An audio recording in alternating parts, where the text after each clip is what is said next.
Hello बच्चों, let's read the given question. The question says a jet plane is moving vertically upward with a velocity of 500 km per hour. The gases are ejecting from the rear of the jet plane with velocity of 1500 km per hour. With respect to the jet, we need to find the velocity of the gases with respect to a person on the ground. So to understand the question, we need to understand about the concept of relative velocity. So relative velocity की जब हम बात करते हैं तो इसको एक example से we can understand it. Let's suppose we have a body A and it is moving with a velocity VA towards right, ठीक है, and we have another body B which is moving in the same direction with velocity VB bar, ठीक है. तो यहाँ पे अगर as an observer we sit on B and observe the motion of A, तो we can write velocity of A with respect to B. इसको इस तरीके से लिखा जाएगा क्योंकि B is an observer right now, ठीक है. तो this can be written as V A bar minus of V B bar. So this is the expression we need to keep in mind. अब क्योंकि दोनों सेम डायरेक्शन में जा रहे थे तो this will be the expression we will be using.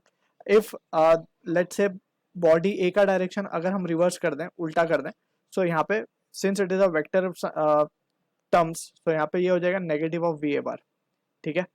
So this is the thing that we need to be clear with, ठीक है. अब using this basic principle will try to analyze the situation that is been given. तो यहाँ पे हमें given है rocket और वो ऊपर जा रही है 500 किलोमीटर पर आवर से. सो इसको थोड़ा सा हम समझने की कोशिश करते हैं. पहले इसको दो तरीके से हम कर सकते हैं. एक तो जस्ट फॉर्मूला लगा के we can solve it.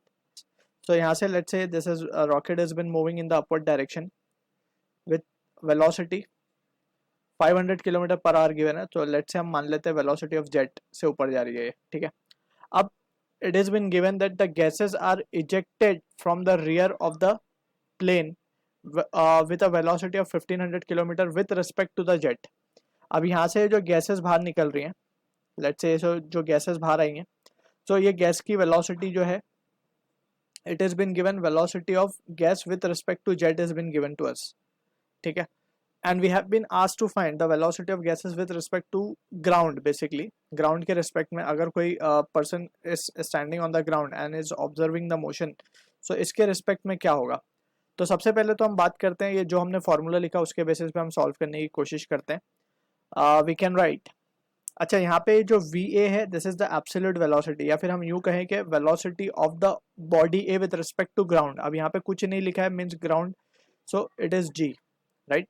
So that is what the situation we need to be clear with. अब यहाँ पे हम क्या लिख सकते हैं, velocity of combustion with respect to jet, इसको हम क्या लिख सकते हैं, V G bar minus of we J bar, ठीक है. इस तरीके से लिखा जा सकता है. अब हमें v of combustion with respect to jet is been given 1500 kilometre. अब हम ऊपर की डायरेक्शन को पॉजिटिव ले लेते हैं, नीचे की डायरेक्शन को नेगेटिव मान लेते हैं. सो यहाँ पे ये हो जाएगा कितना, minus of 1500 kilometre per hour will be equals to velocity of combustion with respect to ground होगा ये, राइट. और यही हमें फाइंड करना है, right. Velocity of gas with respect to ground है ये, minus of we j velocity of jet with respect to ground, it is been given as 500 kilometre per hour. तो ये यहाँ पे 500 किलोमीटर पर आएगा. तो यहाँ से हमारे पास वी जी का वैल्यू क्या आ जाएगा, minus of 1500 plus of 500, this value comes out to be minus of 1000. अब minus of 1000 kilometre per hour, negative sign यहाँ पे क्या इंडिकेट कर रहा होगा कि 1000 किलोमीटर पर आवर से ये जो गैस है ऑब्जर्वर को नीचे आती हुई लग रही है. So this is what the meaning of negative sign is over here. So this is the answer to the question. I hope you understood the solution. All the best.